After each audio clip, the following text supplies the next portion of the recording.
Hello दोस्तों, अभी का सच है।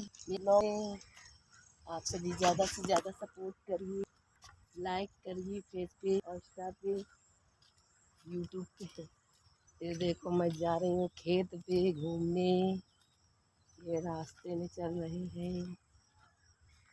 आप सभी लोग ज़्यादा से ज़्यादा लाइक फॉलो करिए एंड तक बने रहिए।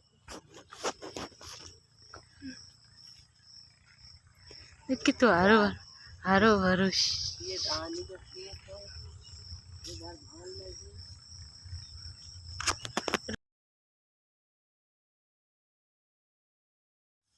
देखो फ्रेंड्स, हम खेत में पहुंच गए हैं जी। मेरा खेत है, ये आम के पेड़ है।